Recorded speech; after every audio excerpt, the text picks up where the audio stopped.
ठीक है, तुम्हारी बेल्ट कितनी लंबी है। अब आपने अगर 3-3 सेंटीमीटर की 3 पट्टियाँ काटी हैं तो 3-3 सेंटीमीटर की अगर आपने 3 पट्टियाँ काटी हैं, क्योंकि 9 है आपकी लंबाई चौड़ाई आपकी, देखो यहाँ पर मैं 9/14 बना देता हूँ, फिर आपको और जल्दी से समझ में आ जाएगा। 9 हो गई आपकी लंबाई, चौड़ाई, और 14 हो गई आपकी लंबाई। 14 है लंबाई, और यहाँ पर 1 2 3-3 सेंटीमीटर की अगर आपने पट्टियाँ, चौड़ी पट्टियाँ काटी हैं तो कुल लंबाई कितनी हो जाएगी बेल्ट की। 14×3=42।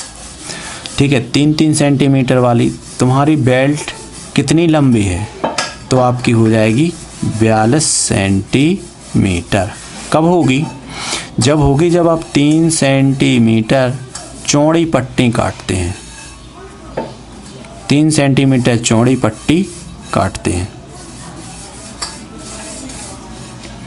ठीक है, 3 सेंटीमीटर चौड़ी पट्टी काटते हैं तो आपकी कितनी हो जाएगी, लंबाई में आपकी 3 पट्टियां कट जाएंगी, तो 3 पट्टियों को आपस में जोड़ोगे तो 14×42 सेंटीमीटर हो जाएगा।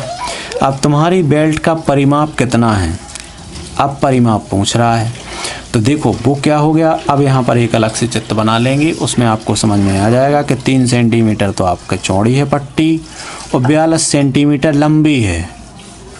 ठीक है, तो अब परिमाप बराबर क्या होगा, फिर आयताकार रहा, तो आयत का परिमाप बराबर 2 कोष्टक लंबाई धन चौड़ाई, यानी लंबाई आपकी 42 है और चौड़ाई आपकी 3 है, तो 42 और 3 हो गया 45। 45 में आपने 2 का गुणा किया तो 45 दूनी 90, तो कितने सेंटीमीटर का परिमाप हो गया, 90 सेंटीमीटर का परिमाप हो गया।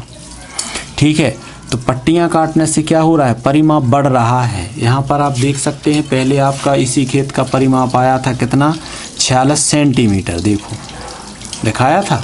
जब हमने पट्टियां नहीं काटी थी तब आपका आया था 46 सेंटीमीटर। अब पट्टियां काटने के बाद उसी का परिमाप निकल के आ गया आपका 42, वो कितना आ गया है 90 सेंटीमीटर। अब तुम्हारी बेल्ट का परिमाप 90 सेंटीमीटर है। तो कक्षा में सबसे लंबी बेल्ट की पट्टी किसकी है। अब अगर आपने 3-3 सेंटीमीटर की काटी तब तो आपकी लंबाई 42 सेंटीमीटर की होगी। अगर आप इसकी 1-1 सेंटीमीटर के टुकड़े काटते, 1-1 सेंटीमीटर के टुकड़े काटते तो 9 टुकड़े हो जाते, तो क्या हो जाता, लंबा हो जाता आपका 14×9=126।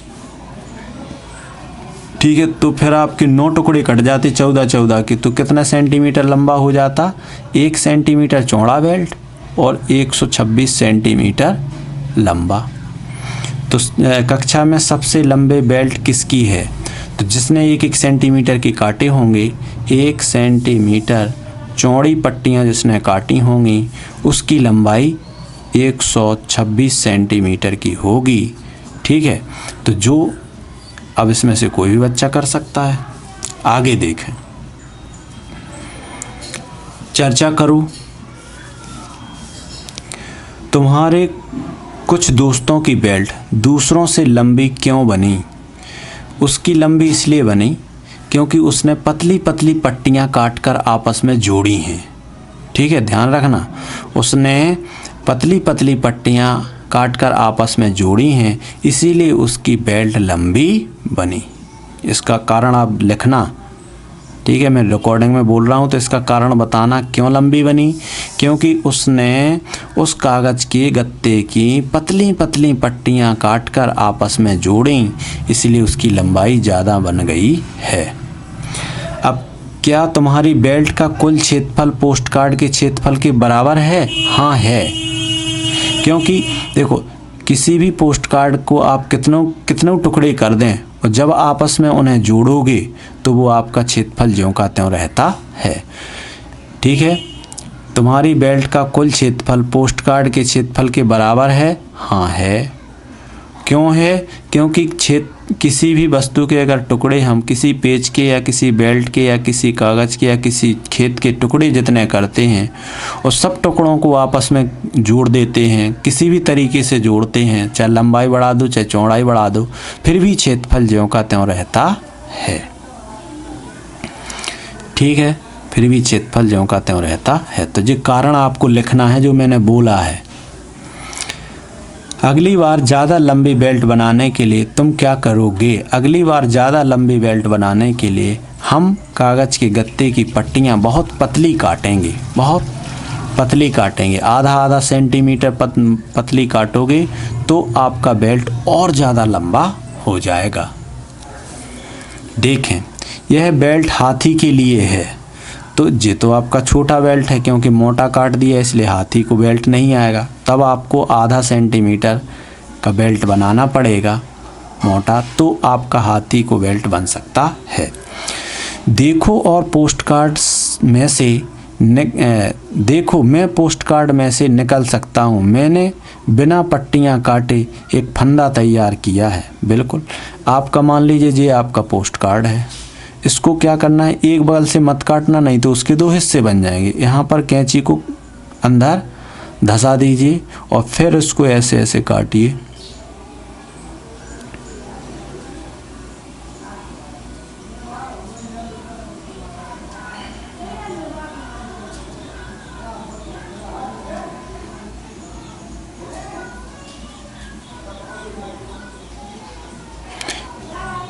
तो फिर आपका फिर उसको खोल दीजिए।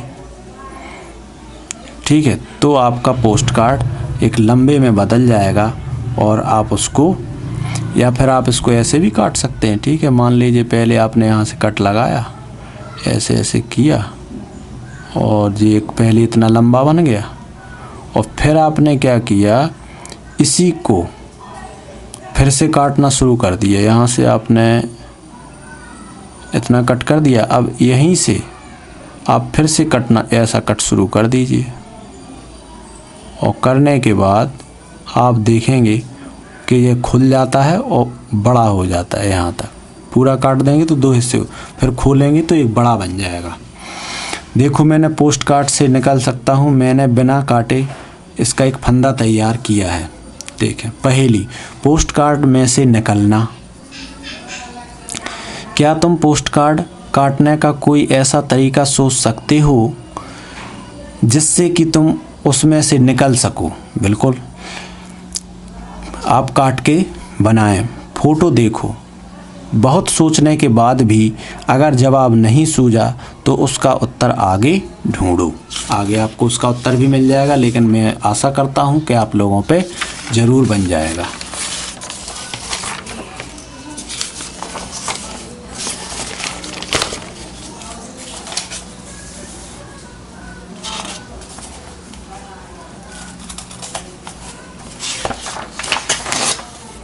आगे देखिए,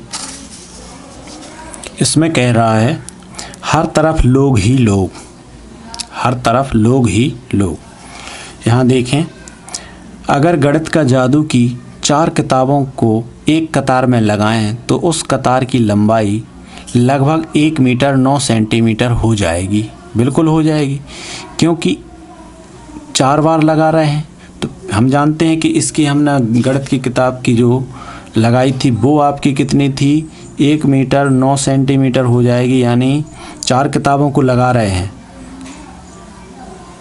तो लगभग हो जाएगी। लगभग कह रहा है ना, तो इसका मतलब है 25 26, हाँ, एक किताब की लंबाई कितनी है, 26 सेंटीमीटर। तो 26 26 अगर 4 बार 27 27 लगा देते हैं, 27 सेंटीमीटर लंबी है, तो 27 एक लंबाई, फिर दूसरी किताब की 27 लंबाई, तीसरी किताब की 27, चौथी किताब की, तो 27 चौका कितना हो जाएगा, 108। तो 108 सेंटीमीटर के लगभग या 109 सेंटीमीटर के लगभग उस कतार की लंबाई हो जाती है।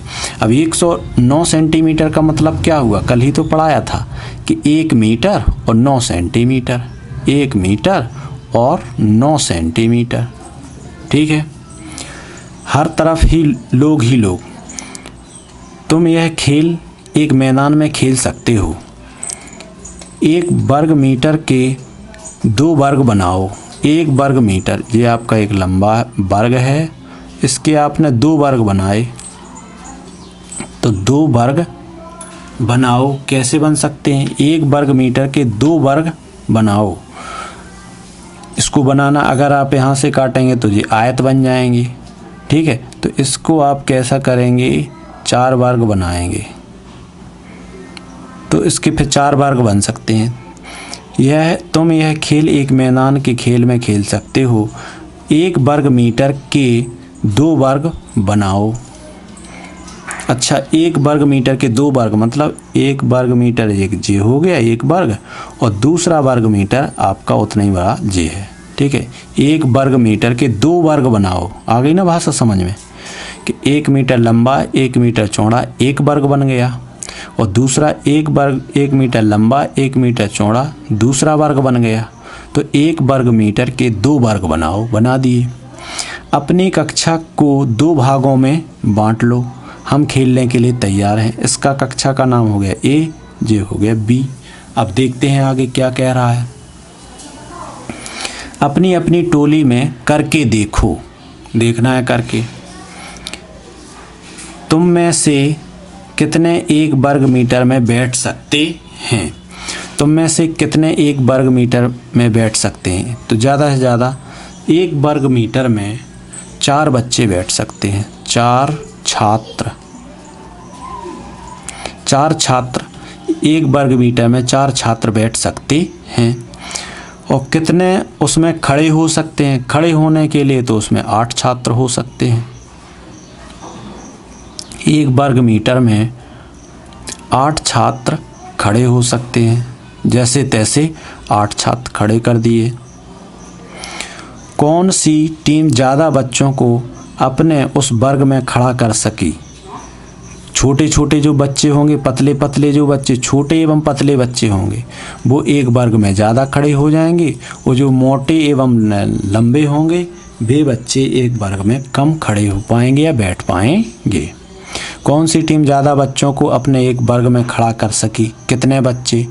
तो आप लगा सकते हैं कि ए टीम ने 4 बच्चे और 8 बच्चे खड़े कर दिए। कौन सी टीम ज़्यादा बच्चों को अपने वर्ग में बिठा पाई है? तो वही टीम बिठा पाएगी। ए टीम ने 4 बच्चे बिठा पाए हैं, ठीक है। अपनी कक्षा के फर्श की लंबाई को मीटर से नापो और चौड़ाई को भी। मीटर आपका जानते हैं कि 900 सेंटीमीटर बराबर 1 मीटर होता है, उसी से आपको नापना है। तुम्हारी कक्षा के फर्श का क्षेत्रफल कितना है? अगर आपकी ये कक्षा है वो आपकी कितने मीटर? 5 मीटर लंबी है और 4 मीटर चौड़ी है, ठीक है। तो इसका क्षेत्रफल आपको नापना। तुम्हारी कक्षा के फर्श का क्षेत्रफल बराबर क्या होता है? लंबाई गुणे चौड़ाई। तो 5 गुणे 4, 5 लंबाई में और 4 चौड़ाई में, तो क्षेत्रफल हो जाएगा 20 वर्ग मीटर, ठीक है। तुम्हारी कक्षा में कितने बच्चे हैं? अब कक्षा में मान लीजिए 40 बच्चे हैं। कितने बच्चे हैं? 40 छात्र छात्राएं, या इसलिए 1 वर्ग मीटर में कितने बच्चे बैठ सकते हैं? तो यहाँ पर 1 वर्ग मीटर में 2 बच्चे बैठने की संख्या आ रही है, इसलिए 1 वर्ग मीटर में लगभग 2 छात्र या बच्चे बैठ सकते हैं। तुम्हें क्या लगता है, अगर आराम से घूम फिर पाना चाहते हो तो 1 वर्ग मीटर में कितने बच्चे होने चाहिए? अगर आराम से घूम फिरने के लिए चाहिए तो 1 वर्ग मीटर में 2 बच्चे या 1 बच्चा होना चाहिए। 1 बच्चा। अगर 1 वर्ग मीटर में 1 बच्चा बैठता है तो तो हम उस क्लास में आराम से घूम फिर सकते हैं। आगे देखें। क्या तुम सोच सकते हो कि 1 किलोमीटर का वर्ग कितना बड़ा होगा, उसका क्षेत्रफल कितना होगा? 1 किलोमीटर का वर्ग बहुत बड़ा होगा और उसका क्षेत्रफल 1 वर्ग किलोमीटर ही होगा। 1 किलोमीटर लंबा 1 किलोमीटर चौड़ा, तो उसका क्षेत्रफल 1 वर्ग किलोमीटर होगा। सोचो उसमें कितने लोग रह पाएंगे। तो रहने के लिए अगर बात कहें तो वहाँ पर लगभग सोच सकते हैं 1000 से लेके 2000 व्यक्ति भी उसमें रह सकते हैं। ठीक है। अब देखें, आप पश्चिम बंगाल की बात कर रहे हैं, कलकत्ता। पश्चिम बंगाल में लगभग 900 लोग 1 वर्ग किलोमीटर में रहते हैं, यानी 1 किलोमीटर लंबा 1 किलोमीटर चौड़ा जो क्षेत्र है उसमें लगभग 900 लोग रहते हैं। लेकिन अरुणाचल प्रदेश में अकेलापन लगता है, क्योंकि अरुणाचल प्रदेश, यहाँ पर पश्चिम बंगाल में जनसंख्या बहुत ज़्यादा है, इसलिए 1 वर्ग किलोमीटर में वहाँ पर 900 लोग रहते हैं। और अरुणाचल प्रदेश में बारिश बहुत ज़्यादा होती है। ठीक है, नदी है वहाँ पर, इसीलिए वहाँ पर लोग बहुत बिरले रहते हैं, यानी बहुत अकेलापन लगता है। तो वहाँ 1 किलोमीटर में मात्र 15 लोग रहते हैं। 1 वर्ग किलोमीटर के अंदर कितने? 15 लोग रहते हैं। तो 1 वर्ग किलोमीटर में जितने लोग रह रहे हैं वह स्थान का जनसंख्या घनत्व है। जनसंख्या कितनी रहती है, तो वह उस स्थान की जनसंख्या का घनत्व है, डेंसिटी, पॉपुलेशन डेंसिटी है। बांटो ज़मीन को बांटना है। नसरीन एक किसान है जो अपनी ज़मीन को अपने 3 बच्चों चुमकी, झुमरी और इमरान के बीच बांटना चाहती है, बराबर बांटना चाहती। यह ज़मीन को इस तरह बांटना चाहती है कि हर एक के हिस्से में एक एक पेड़ आ जाए। उसकी ज़मीन कुछ इस तरह दिखती है। ठीक है, तो पहले आप इसकी ज़मीन के हिस्से गिनेंगे कितने बैठ रहे हैं, फिर 3 को कितने कितने हिस्से मिलना चाहिए।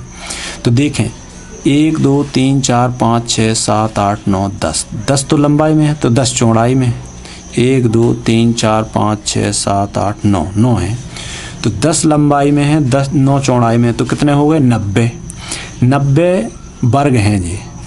90 वर्ग को आप 3 जगह बांटेंगे तो 33 वर्ग मिलना चाहिए। 33 वर्ग हर बंटवारे को मिलना चाहिए। अब 33 वर्ग कैसे मिलेंगे? वो खेत भी आपके उसमें आ जाना चाहिए। तो ये खेत वाला जो आपका है इसको 30 वर्ग देने हैं। तो देखें यहाँ से, अगर 1 2 3 4 5, 5 लंबा कर दो, 6 चौड़ा कर दो। 1 2 3 4 5, 1 2 3 4 5, 1 2 3 4 5, 6 चौड़ा करना पड़ेगा यहाँ तक। तो 1 2 3 4 5 6 कर दीजिए लंबा और 5 रहने दीजिए चौड़ा। तो यहाँ से इतना बांट दीजिए। इसके हिस्से में एक पेड़ आ गया और इसको 30 वर्ग मिल गए। कितने मिल गए? 30 वर्ग मिल गए। अब इसके में 1 2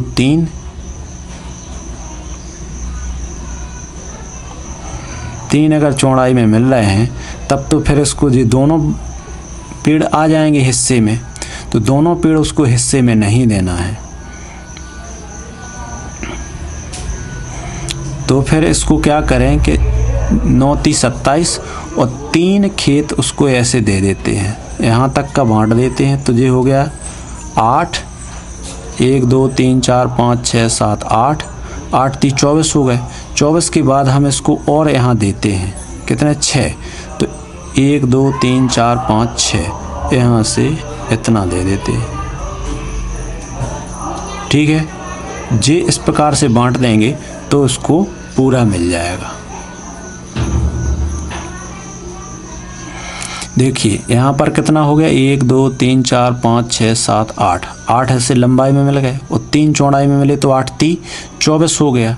अब 6 और चाहिए तो 6 यहाँ पर दे दिए, तो 24 और 6 30 इसके हो गए। और यहाँ पर देखिए 9 दूनी 18 जी हो गए हैं।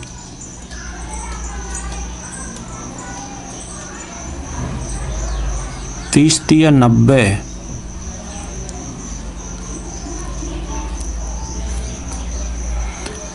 इसमें तो 1 2 3 4 5 6, 1 2 3 4 5 6 5 30, ये तो सही मिल गया इसको 30। और ये आपका 10, तो 10 में से 2 चला गया, सो जी 8, और 8 में 6 और जोड़ दिए तो वो 8 3 24 और 6 जोड़ दिए, सो हो गए कितना? 30। 30 इसको भी मिल गए। अब 30 इसके भी तो बचना चाहिए। तो जो 9 दूनी 18, 18 और 6 ही हुआ। इसका मतलब हमने गलत गिने हैं, कहीं ना कहीं गलत गिने हैं। 1 2 3 4 5 6 7 8 9 10 और 1 2 3 4 5 6 7 8 9, तो 10 नम्मा 90 टुकड़े हैं। 90 टुकड़ों को अपनी ज़मीन को 3 बच्चों में बांटना, सो 3 का भाग दे दिया, सो 30 टुकड़े बैठेंगे। 30 टुकड़े बैठना है तो सबसे पहले हमें कि हर के हिस्से में पेड़ आ जाए। तो इसको पेड़ देने के लिए आपका देखो 1 2 3 4 5 6 तो आपने ऐसे में दे दिया, और 1 2 3 4 5 6 36 मिल गए हैं इसको, वे इसीलिए तो गलत हो गया है। 30 देना है तो क्या करेंगे, 5 देना है, गलती हो गया, इसको 36 दे दिए हैं। तो इसके तो 30 सही हैं, इसके 6 यहाँ से काट लीजिए, 3 दूनी 6 इतने। ओके, अब देखें ध्यान से, जे किसको मिल रहे हैं,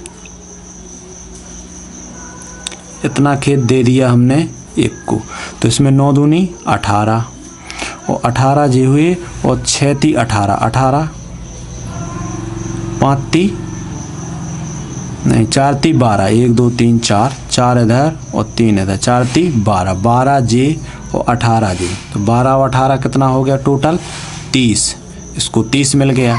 अब इसके यहाँ पर कितने हैं, 1 2 3 4 5 6 लंबाई में 3 चौड़ाई में, तो 18 जे हो गए, 18 जे और 1 2 3 चौको 12 जे, तो 12 और 18 कितना हो गया 30, इसको मिल गया, और इसको भी 30 मिल जाता है। तो ध्यान से देखें, बांटने का तरीका ऐसा नहीं कि आप गलत बांट दें। ठीक, जहाँ से मेरी जिगजैग लाइन जा रही है वो हिस्से लग चुके हैं। इसके पहले जे वाला इतना जोड़ा तो कितना है, 9 दूनी 18, ये 8 ती 24, तो ये इतने का हो गया था, और 24 और 6 इधर हैं, तो 24 और 6 दोनों जोड़ देंगे तो 30। ओके, मेरे हिसाब से आपको बांटना आ गया। आगे देखें, क्या तुम ज़मीन के बराबर हिस्सों को बांट सकते हो? बिल्कुल बांट दिए। करके दिखाओ कैसे बांटोगे, करके दिखा दिया।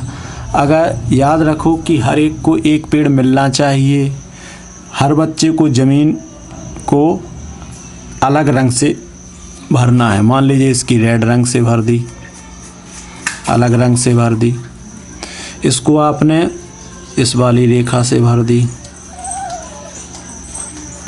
और इसकी आपने डॉट डॉट से भर दी। ओके, यहाँ पर मैंने इस प्रकार से किया, लेकिन आपको रंग भरना है, कलर से भरनी है।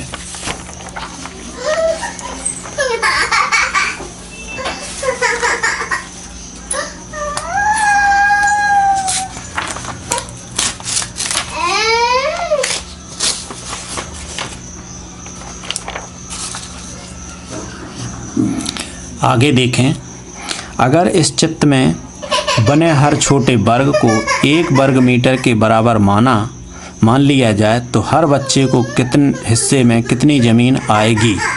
30 वर्ग मीटर। कितनी आएगी? 30 वर्ग मीटर। अब झुमकी, झुमरी और इमरान को बाड़ लगाने के लिए तार चाहिए। सभी तीनों को बाड़ लगाने के लिए तार को ध्यान रखें कितनी चाहिए, अपनी अपनी बाड़ लगाना है ना। तो अपनी अपनी बाड़ लगाने के लिए अगर बात करें, अब तीनों कंबाइन हो रहे हैं तो फिर बात अलग है, और अलग अलग लगेगी तो फिर बात अलग हो जाएगी। जैसे इसको कितनी बाड़ चाहिए, देखो 2 मीटर जे लंबी इधर और 9 मीटर जे, तो 2 और 9 11 यहाँ से चल रहे हैं, ध्यान रखना। ये किसको दिया है, मान लो सबसे पहले हमने झुमकी को दे दिया, और जे किसको दिया है, जे चुमकी को दे दिया, चुमकी, झुमरी और इमरान, जे दे दिया इमरान को। ठीक है, अब देखो इसमें किसको कितना बार तार लगाना पड़ेगा। यहाँ से किसकी बात कर रहे हैं, सबसे पहले झुमकी की बात, चुमकी की बात कर रहे हैं तो चुमकी को जे मिला है, तो यहाँ से तार लगाना शुरू कर रहे हैं। तो जे कितना हुआ आपका 8 मीटर। 8 के बाद इसको कितना लगाना पड़ा, 8 के बाद जे लगाना पड़ा उसको 1 2 3 4 5 6 मीटर। 8 और 6 14, 14 और 2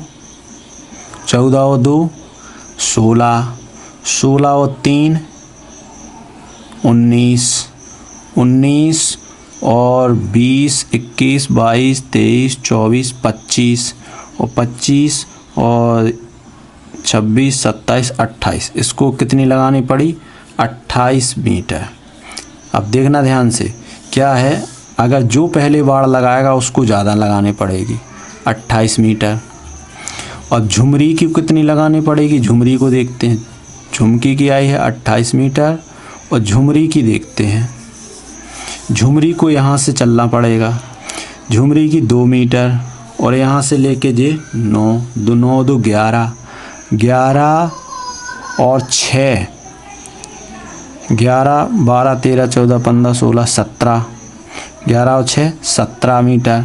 17 और 3 20 और 20 और 2 22, बस इसको 22 लगाने पड़ेगी। क्यों लगानी पड़ेगी, क्योंकि इसको पहले से जो लगी हुई मिल रही है। तो कितनी मीटर लगानी पड़ेगी 22 मीटर। इमरान को कितनी लगाना है, इमरान को देखो, इमरान की जे लगी हुई बाउंड्री मिल रही है, जे भी मिल रही है, जे भी मिल रही है। सिर्फ इसको 1 2 3 4 5 6 7 8 9 10 मीटर। इमरान को कितनी लगानी पड़ी 10 मीटर, क्योंकि उसकी कुछ चारों तरफ दूसरों ने लगा ली है। तो जो पहले लगाएगा बाड़ उसको ज़्यादा पड़ेगी और जो अंत में लगाएगा बाड़ उसको कम बाड़ लगानी पड़ेगी। ठीक है।